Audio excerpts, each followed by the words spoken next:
So you got to ask the question again. So basically he said Kendrick Perkins pretty much was like, yo, anytime. So Dirk Nowitzki, Steve Nash, and Jokic won the MVPs. They weren't, I guess, leading the league in scoring or something like that. Right. And then he said, instead of saying overtly, oh, because MVP voters are racist or anything, he said, oh, what did they all have in common? So JJ Redick called them out like, yo, like for you to insinuate that that NBA fans are racist and picking these white athletes or these basketball players as MVP because they're racist is ridiculous.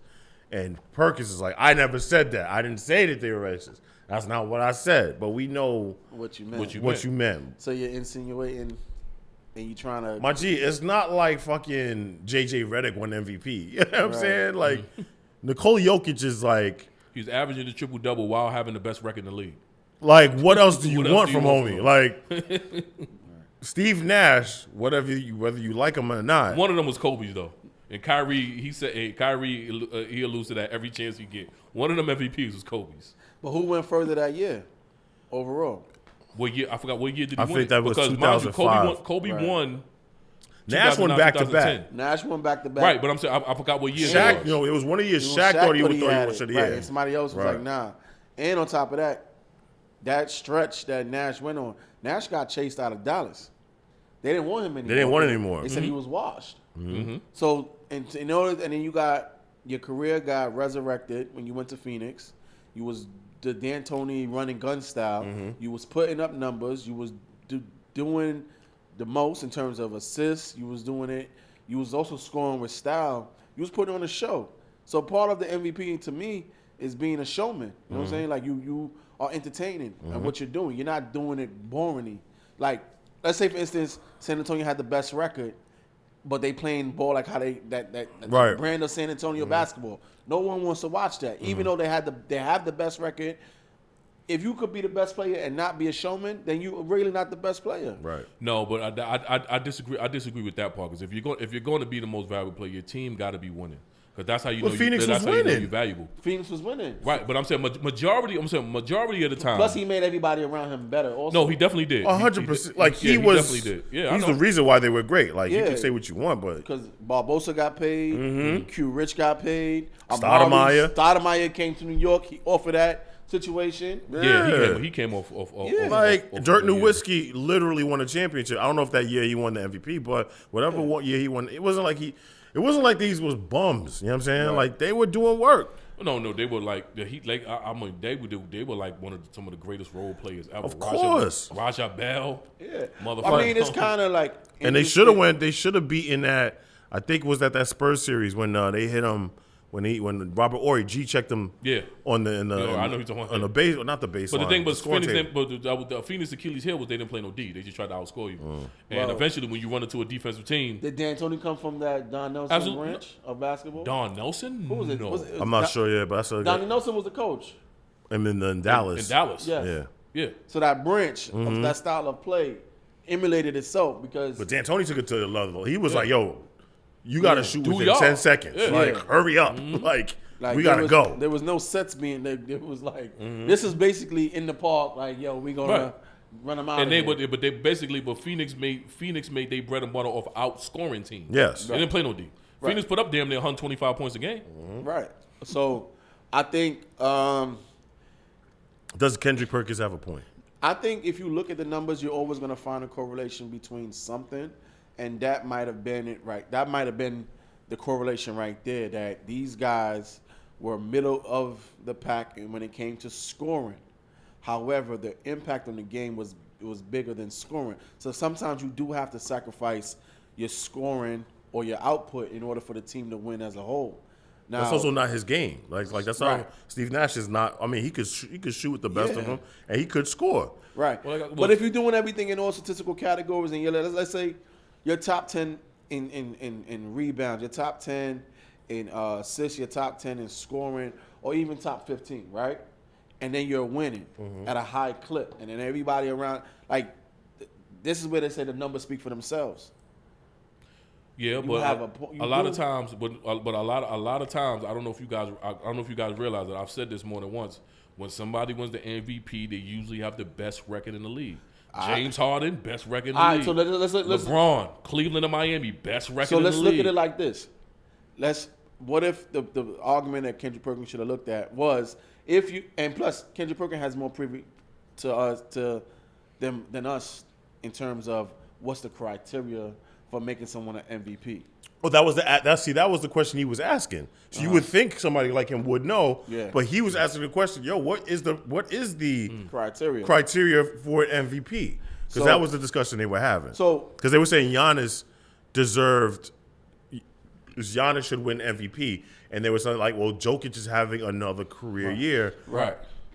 Well, if you're averaging a triple double, that's nigga, he's killing it though. If you're averaging a triple double, you have the best record in the NBA. My nigga, that's what makes you clear cut. Yeah. So if he's like, is it his fault that he's doing it? Because I think Kendrick was like, oh, he's padding his stats. It's kind of that's another thing he said. It's kind of hard to pad. He's not padding his stats. You can't pad assists. It's not like you. No, he's not. It's padding, not like you bro. get into the rim and then you pass it to somebody, and then you boxing them out and saying, "Go ahead." And they're not letting you grab the other team is not letting you grab the rebound. Like you're not saying, "Go ahead." Nah, that's not padding, bro. And it's not like they've been up by 30 and he's still in the game. And he, you know what I mean, like, nah, these are legit wins. I think it was ridiculous for him to even say that. I think the game he had, the game last week when they took him out the game, they took him out the game in the third quarter. He had 18. Yeah. Yo, he's a beast. Quarter. Like, you can't deny it, bro. Like, he's ill. Man. You could be mad all you want. He's just like Nicole. He doesn't have the flashy game. But it's very like he's not in shape. I'm gonna tell you that right now. He doesn't look like it, right? I think he's in shape. You think so? Yeah. He's in basketball shape. That's the only shape you need to be in. Well, he's in shape to run up and down the ball. Well, that's all you. I mean, but you look at okay. All right, so I'll take it back. He doesn't have the ideal NBA body. Is that safe to say? That's fair. Because I think if you look at his tired versus Embiid's tired, you can see it all over Embiid. Right. He is tired. But Embiid, but that's the thing. Embiid is tired because Philly gets a lot of turnovers. So when Philly gets a lot of turnovers, they capitalize via a lot of fast break points. They run. Yeah. So this nigga gotta hurry up and get back down there just in case, because Melton or Harden, somebody gonna try to stop and pop. He got to be there to get that offensive rebound, put that shit back up. So if your team is getting a lot of turnovers and y'all capitalize on fast break points because of it, you got to turn right back around and skate. Joke is just flops down court. You know what I'm saying? That nigga, he run like a penguin. He run a little goofy, but yeah. But all right, cool. Now another hot take. What's it? NBA? Was he 3 years in now? Who we talking about? Memphis Grizzly guard Ja Morant. Yeah, about 3 years. AKA Ja Wick. My nigga has been Ja Warrant. Ja Warrant. Ja Wick. Ja want all the smoke. Has AKA Sean Kemp. Yeah, AKA Sean Kemp has been Sean Kemp bust back though. Yo, word. Has been suspended, or he took an indefinite leave of absence from the Memphis Grizzlies following an incident in Denver after the game they had where he was in the club listening to NBA YoungBoy and holding a gun. That video that went viral also caused investigation of other previous incidents that he was involved in with a 17-year-old boy that he repeatedly punched in the face. Also drew a gun on. Then there was an incident at a sneaker store in the mall involving his mother and some security guards. There was another incident involving him. So it was all his past incidents came back in one big swoop, and he was suspended by the Grizzlies for 2 games, and then he released a statement saying that he's going to take some time to better himself and to, get his mind right and come back to the game the way he's supposed to. I mean, in all fairness, we all know 17-year boy. We do know some 17-year-old boys need to be punched in the face though. Right. And all. I mean, repeatedly though, like. I mean, some of you haven't. Yo. Yeah, we know. Some of these niggas out of hand. When we say 17 comes in all sizes. That's true. So I mean, I get it. It could be 6, 7, 17 years old, 300. Ex Cat Williams. Yeah. So yeah. And I was like a 10-year-old boy. Word. So, do you think that this suspension was warranted? He got put in a dope fiend by a 10-year-old, right? Remember that shit? Niggas in a dope fiend. Yo, the dope. I ain't seen nigga get put in the dope boy. fiend in a minute. Damon? Yo, the NBA misses David Stern, son. They do? Oh, hell You think yeah. so? Hell He yeah. was a disciplinarian. Adam Yo, Silver is he more like ain't the play- cool uncle yeah. that you like let niggas get away with shit. But Adam Silver's the marketeer. David you know Stern what- was that guy. Like, he was that nigga. yeah, he's the disciplinarian. Like, Yeah. oh, nah, y'all niggas ain't fucking up my league. He was that kind of, because it's trying to, like Adam Silver is trying to, like, he wants it, he's making it a more players league. You know what I mean? And like The NBA was a players league. no, it wasn't. It It was. was a dual. It was no. Remember, listen, NBA was a dual. We tell you to do league. No, listen. Remember the dress code? The Right. dual we And tell then you the to dress fucking code do went away, league too. because of Adam No, Silver. not because of Adam Silver. Before David Stern left, they pulled back the dress code and they got a little bit more relaxed. Well, the NBA He was guys, leaving. He didn't give a fuck what but the happened. after NBA that. players also got into fashion. Like, they started. That's what I'm about to go to. They got into it a little They bit. realized that Right. if They we- were putting a twist on what the dress code was. And No, then they said, oh, I think okay. they. no. No, They I was think doing they. that No, shit. I think they realized, like, yo, we could be fashionable. right, And, while adhering to what they want us to right. wear. Exactly. and for the most part, they like to see guys like Devin Booker, not like Devin Booker, Russell Westbrook, Right. Dylan Brooks. They like to see guys go in that tunnel. This is why the NBA has that tunnel war. Dressed up. Yeah, but it got more and more famous over Right. time. It got Fashionable. But like, that's what I'm saying. Right. And these and Adam Silver, he's a genius for that. They capitalized on that shit. Well, 'Cause they the said, tunnel, yo, the tunnel was a thing. It was on but some it's a what you thing wearing now. type shit. Like, oh, Right, what, but what now you it wearing. is. Now it's it is, more or right. less okay. The game is the game, but what are these guys He wearing got- to he the got game? Tom this is what Ford we, on. This is what we're Yeah. going back towards. It's like the dress code was cool. When the dress code first came in, these guys didn't know how to wear suits and stuff, so they were doing the dress code, but they was looking crazy. That's because Those big ass draft. Because that's what the town warranted at the time. At 2005 was the year of the baggy clothes. Them niggas was wearing oversized suits. Oversized. Yeah. It Way got out of oversized hand. It was suits. baggy shit. It was out of hand. Them shits So was crazy. I don't know what year David Stern retired or whatever like that. But even before David Stern retired, when the NBA did they last lockout and the NBA was on strike, that's when it became a real players league because things started to change. Well, and the yeah. players started, and so David Stern, it was on David Stern's watch. This is just the continuation of that. But even with, like I said, there's nothing you could say is a players league or whatever like that. But as long as they're giving these TV rights and they're making all these other deals, the money has to go someplace else than the owner's pockets. I just think David Stern would have been on some. It was the wouldn't same have thing been he like told Carmelo. I know where your family stay. But here's the I crazy, know where your friends stay. But here's the crazy thing about that, right? This is how you know, like, the athletes are in a real sheltered space. That, and this even for John, that no one says to them like, "Yo, you don't think that we know? Like, we're investing all tens and millions of dollars, right? You don't think that we do background checks on your family? Like, if a coach comes to your house and he does a background check and he wants to meet your mother, he wants to see what kind of background you're coming from, you think that a team that's about to hire you doesn't do the same thing? Like, I don't have to tell you. Maybe you should have a inkling. Like, okay, only thing I could do was confirm it and say, we do have people watching. But even when you get to the games, you see these different dudes in suits saying, yo, head of security, this and that and the other. Something should have clicked in your mind like, yeah, they watching.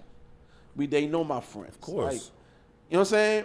Like, I don't think. I just don't feel like I don't you think get it should have been a surprise. Like, oh, wow, you know what I'm doing. You know what I'm outside. Like, I don't think they have that same feeling when it comes to Adam Silver. yeah, I think. Because he's more lenient. But you know what it is? It's not. You see, I'm not gonna put all that on Adam. Like, it's a business regardless. Of Adam course. Adam is the face, but he's just the commissioner. His job is He's to the- make the he's the- NBA he's the more money. figurehead. Yeah, He's supposed to make them that's more it. money. He's a figurehead. These owners know what they're doing. 100%. You know what I'm saying? Like, they know, like, yo, if we're gonna invest all this money, that's why they give you the psychological test. And they was like, yo, that's discriminatory. No, it ain't. I gotta know what kind of mental capacity this person has in these situations. Because if I give you all this money, who knows, you might just run off, and it's guaranteed bread. I'm pretty sure they know. That's what the rookie symposium is for. You know what I'm saying? That rookie symposium ain't shit. That They rookie got dudes that tell you, Once you leave that rookie symposium, You it's look, every man. they go to the club right afterwards. So it's exactly. Once you leave that rookie, look, we're gonna tell you what the rookie symposium is there for you to know what the fuck you need to know. What you do out here is what you do out here, but you cannot say you did not know. And Ja Morant, he got learned. So you want to hold up a deuce in an empty strip club, nigga? All right, bet. It works. Now You you at least hold a bang, like now hold a hammer. Right, yeah. Now we're gonna learn you. So now he's gonna sit there and go, oh shit, this shit is This real. is real. I think. You know what I'm saying? I think I don't know. I think the whole family was speeding. Like the whole family was on this big roller coaster ride, and they got the money, and it's like the possibilities of doing weird shit was out of control. I think it was like we got money now, so we are the top dogs. Nobody could tell us nothing. But that's just stupid because you could lose it like that. You just need one bad case, bro. And this is what it is. Bro, I I thought just one bad when case. they You didn't need press one the bad situ- case, when man. they didn't press the situation with the Indiana Pacers and they said, with the laser, Yeah. I was like, wow, they doing a good job of sweeping this shit under the rug. Memphis swept all that shit under the rug. 100%. Now all the incidents are coming out at one time. But Memphis tried their best to make all this shit go away. But now with a gun, there's not so You're much. bugging out. You On can't, IG. I cannot disappear this. Word, like you on IG. Whoever they had in charge to sweep the shit under the rug. The thing All is, the swept the shit incidents under the rug. included guns, though. But Every incident- Shaq said it right. He said, "My G, you had to first go to the club. You had to take your shirt off. Right. Then you had to look at your phone. Right. Then you had to press the Instagram Right. app. Then you had to Premeditated. You knew you Right. were Like that. that's just the dumbest shit. I'm And sorry, the crazy son. thing is, they're saying, "Oh, Josh trying to be something he ain't." Maybe he in Memphis, hanging out with money. He know the rappers, Moneybag, Gotti, and Right. them. You know what I'm saying? He listened to Pooh Shiesty. He listened to all these guys, so he's being influenced. But I always say, stay in your lane, run your race, But that because is the somebody rappers, he's not. that's not his lane. There's no way that's his lane. Because No, I said he is somebody. If I bring a gun in here and put it on the table and be like, yeah, nigga, I'm with whatever, you're gonna look at me like, Duce, what are you doing? and that's why. But the thing is, if Like, nigga, you ain't no killer. jumping, they just jumping around and shit. Not Kendrick Perkins. Steve Adams had a whole team meeting right after they lost in Colorado. He Denver. still was like, all right, y'all. All right, y'all, peace. Right. But that's the no. But he went in there like, yo, we ain't going out on the road no more. Y'all niggas is going to room. The Y'all problem- niggas is going to sleep. The problem is he wasn't playing either. So Yeah, it's that's hard the to thing. have a team meeting, Yeah. and you may be that guy, but if you're not in the court with us when we just finished the back-to-back, I don't even think it was what he said. I think it was how he said it. Like, y'all niggas, yo, we ain't going out on the road. Like, nigga, who the fuck is you? Who the fuck are you to tell me I'm not going to prime? Steven First, Adams. there's a hierarchy in certain things. So Yeah, even absolutely. though he's not playing or whatever, he's still a senior man. Yeah. You still have to have that respect for the senior man. So if the senior man says, yo, these are some changes, all right, cool. Bump that. We're going to do what we want to do. But you can't, like he said, the cards lined up for a perfect disaster, and luckily nothing disastrous came from it. But you know what I'm saying? Like, there was a lot of probing going on. Colorado was like, yo, you're not a resident of Colorado. We are open carry state. You should not have a gun. You know what I'm saying? Like, our records do not show that you're registered to live out here and that you are registered to have a gun. How did you get the gun? Who gave you the gun? Did you carry the gun on a Did you team? have it playing? in NBA facilities? And that's against NBA regulations. And that's 50 games. Right. Yeah. So and they better go by the book with that right. shit. They're gonna go by the book with it. because They have no choice. I don't know. Nah, I don't even know what's taking them so long. Nigga, the rule is this. no. Well, I think they have to investigate first. yeah, They got to make sure and that was then- yeah. and Or if he had it on the plane. right. Yeah. And what's his name said it best? Gilbert Arenas said, yo, take it from me. A person that been in that situation before, that understands how this goes, the best thing to say is, yo, that gun never touched any NBA facility, period. That gun was given to me in the club. Somebody passed it to me, X, Y, and Z. Because once you, quote unquote, want to live your truth and tell the truth, that's when it will be used against you. 100%. All right, well, somebody got to take the rap for that shit.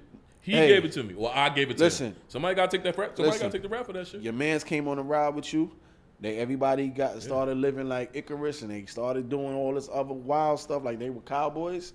We got to rein it back in. We got to pull it back in. Somebody got to take Pops the rap for that gun. acting like he's my best friend. You know what I'm saying? Like, it's too much going on. I don't think the accountability factor, I don't know the situation, but if just looking on the outside, who is being accountable here? Who? It look like everybody just here for a good time. Oh, nobody's like, nobody's pulling. No one is saying, nobody's yo, on his ass like, yo, my nigga, you bugging, or Right. you need to move. You need to move. Y'all have this, somebody or- like that though? What's that? Like, okay, within y'all crew, Yeah. because I guess y'all know the same people, but I guess y'all all know the same people, but then there's also separate people that you guys know, like crews. Is there somebody, if Reg, you fucking up, that'll pull you aside and be like, yo, you need to chill? Yeah. Like, you gotta, like, bro, what are you doing? Yeah. You have numerous people like that. Numerous. He ain't got And that. I think we do it to ourselves too. Because if something is that, I'm like, yo, listen, you can't do that shit. Right. Like, in public, I'm going to ride for you. But when we get behind these closed doors, don't do that shit. Right. You fucking up. You out here looking crazy. You moving like a goofy. You know what I'm saying? Like, You got somebody like that? And my crew is him. Right. Like he'll like it's two things. I have somebody like my man sponsor. Shout out to sponsor Mike. If I tell him I'm going through something, he'll be like, "Yeah, I know," and do. Right. Reg will tell me That was without stupid. me saying nothing. That was and then I stupid. got somebody that'll tell me when I say something. Right. Like, yo, I'm out here bugging. Then he'll be like, "Yeah, you bugging because woo. Right. And then Reg will tell me I'm bugging without me even saying I'm bugging. Having to Yeah. say it. And my family is my cousin Craig. Shout out to But my who is that with Ja? there You would That think remains to be his seen. dad is there. right. But Where's- I think his dad be trying to let him be his own man, but it's not. But it's like he still got to put his fatherly influence on it. But I okay. think he's trying his best to let him be Yeah, but his own still, man. I That's mean, what it looked like to me. Well, even Like, with- if you want him to be his own man, then don't be around him. You know what I'm saying? But I mean, You can't so listen. you can't No. let somebody be their own man and support him at the same time. I think it's Not like different. that. Like, Because you see, Because I can let you do you and still all right, support you see what happened in L.A., right? With Shannon Sharp. Yeah. yeah, exactly. Like, it's kind of like his agents in the crowd for him. So then it's like his dad was talking to Shannon for him. And it's like, yo, bro, there's that, and then there's the dad who just watches. Right. But I mean, John Pops was wrong for that. If a nigga talking crazy to my son, I'm walking. Yo, what's up? Or was he talking crazy? No, him and Dylan Brooks is going back and forth. Right, and that's the difference. That's the difference. That's a bit. Listen, But once again, But Y'all if Ja got, I'm just saying, if Ja got roped into that, and it turned into his attention Right. being on Ja, and his pops got up, I'm all for that. You're not gonna talk crazy to my son. I don't care if he's 12 or 22. all right, so now let's walk down your route. Pops gets up. Pops somehow things get out of control. Ja swings on Shannon. Now what? Or Pop swings on Shannon. Or Shannon swings on Pops. What are we doing now? Now we took something that was supposed to be in between Yes. the stands and 94 feet of basketball, and now it goes to the courts. It's a criminal situation. There's all these witnesses in here. There's all these cameras in here. There's all these sponsors in here. You're playing around with billionaire money, and you're talking about, oh, if something happens and my son is there, I'm going to step in. That's wrong. Listen, if he is your son and you want him to walk his own path, take a step back. Watch your son from far. See what he's going to do. Hire your son some security guards. Do something. That's because off- at that's work, off the court you're talking about. Listen. Whatever happens on that basketball court, your son is going to be protected by the officers that's there, by the ushers that's there. There's people that's paid to protect the players. Yeah, I know that. All So right. right. I So understand it. He don't have to you get would- involved. He you don't would- have to get involved with somebody that's in the stands. He right? don't have to get involved, period. Right, he don't have to get right. He don't have to get involved. I But think I'm his saying, dad was if I'm in kinda the- wrong. If I'm in the stands, if I'm Ja Pops and I'm in the stands, I'm talking to Shannon. Now it's a feud between two spectators. It ain't got nothing to do with the court. And I think that's the a, Pops and was now kinda- we're gonna be escorted out And I because think- two spectators are fucking up the And product. I think That's what I'm talking and that's what I'm saying. I think Right. the Pops was kind of wrong. And Ja don't have no reason to get into that because you're on the court. And as you see, with all that being said, who was there trying to separate everybody? Steven Adams. He was the Yeah, one yeah. pushing. You know what I'm saying? Enforcer. All right, then. So if the enforcer's you better- telling you to fall yeah. the fuck back, who are you now to say fuck the enforcer, fuck because you're the everybody? enforcer in and off the court. Let's be real. Yeah. Udonis Haslam is the enforcer in Miami, correct? For the team, yeah. Yeah. For the team. I'm pretty sure whether when LeBron was there, when D Wade was there, when anybody else was there, he had their back on the court, and I'm pretty sure he was like, "Yo, back off the court too." So right, Exactly. because he is Miami. Right. Yeah. So what is it to say, yo? You was that thirsty to go out to the club in Denver, like that you had to say, yo, bump whatever he said or whatever the case is. I'm gonna do my own thing anyway. So Steven Adams made. I think, to my knowledge, Steven Adams made that. That meeting was after the fact, wasn't it? No, it was a players only meeting after the game in Denver. And he said what he said. Oh, so he said, yeah. Like I said, it had to be how he said it. Basically, you telling the room of grown men, y'all niggas ain't going nowhere. Y'all niggas going home, go to sleep. Right. So I'm paraphrasing, because obviously if you're forcing something, you're telling niggas what the fuck they not going to do. He probably took that as nigga fuck out of here. He's a vet. You a 3-year cat. You don't know how this league actually works. You got a whiff of the Western Conference Finals in your second year. Mm-hmm. Your inexperience caused you to get an injury, caused you then to have to watch and see the Golden State win a chip. Mm-hmm. Where you saying, yo, that could have been me winning my first chip or competing for my first chip against Boston. So the third year comes around, you like, yo, second year was we don't duck smoke, we go up the chimney. Now this year is we find in the West. Once you said we find in the West, this shit came tumbling down on your fucking head. Careful what you say. Yeah, but you the best player on the team, so careful what you say. You know what I'm saying? I understand he's a vet, but this nigga's the best player. I'm not shooting no bail. I'm just telling you. Steven Adams has been around long enough. He played with enough guys. You could be the best, but be checked by an older nigga. Yes. No, I'm not. No, I'm not saying that cannot happen. Right. But I'm talking about this man's ego to go out anyway. Is he's the best player on the team? I'm gonna do what you know what I'm saying. This is what I'm gonna do. I'm gonna be all right. Right. Listen, we all can agree. One person never single-handedly won a chip for anybody. No, of course not. We know that. All right. So if this man is the enforcer, if this man says something, could you imagine the center for whoever Tom Brady played with or Gronk when them was like, yo, Tom, you wilding out here, and Tom like, yo, fuck out here, just run this route. Oh, shut your ass up and just block. How you think that would have went? It would have been a fight. We working together to accomplish the goal. Right, I understand. And if the goal is to win the championship, and the goal is to get through this road trip, and it's the first leg of the road trip, and it's already starting off bad, all right, y'all, cool out for a little bit. You know what I'm saying? You just came off of a All-Star game, All-Star weekend. Mm-hmm. Niggas ain't do nothing in Utah. You think they was doing something better in Colorado? Niggas ain't do. The strip club was empty as fuck. I said it. Nigga held up a deuce in an empty strip club. Why you took off his shirt? Who, me? No, not you. He took? I don't know. You in a strip club? You in a strip club? You lit. Take off your shirt. Yeah, I got money, nigga. I got money. $100 million in here, nigga. Deuce, nigga. Why you hold it? I don't know. Has he even signed the contract yet? Why you hold it by the tip of the the extension kicking next year? Oh, okay. Oh, he kicking next year. Mm-hmm. So it ain't even. Oh, he's still on his rookie deal, right? Yes, he is. Yeah, but this is the extension, the 200 something that they signed him to, kick in next season. You know he got signed to 200 and something. And he already wound and it's, out. Yeah. Okay. Now if that 50-game suspension is upheld, you ain't even getting that chicken. It's a wrap. All right. Well, Ja, I hope you get the help chicken that you're seeking, and I hope that nigga don't need no. You know what I'm saying? That works best for you. I do agree with what Gilbert said, that Ja will be bust down to tier 2, tier 3 kind of NBA player. I don't think so. Where he'll be stuck in purgatory, where they won't give him that much shine. No matter what he does, he'll never be.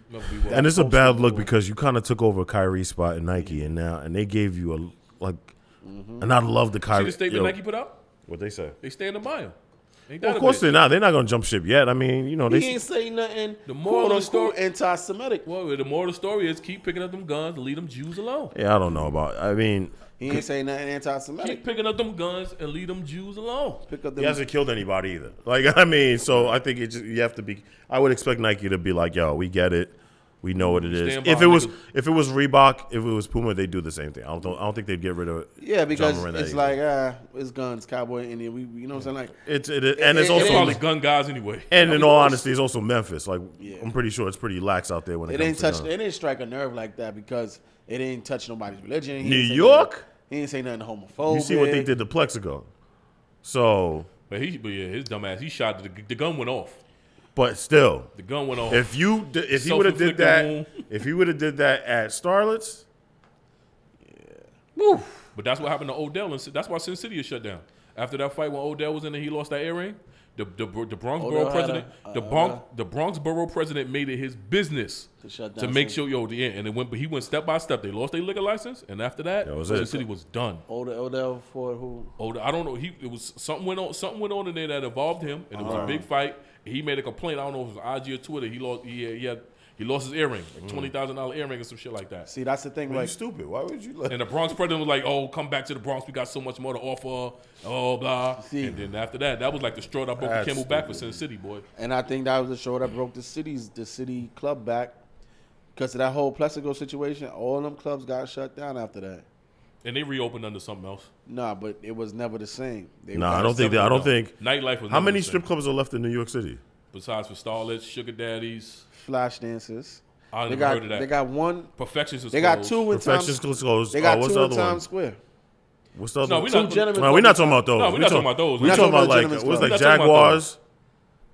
Sugar Daddies. I said the Sugar Daddies in Queens. Yeah. Sugar Daddies in Queens.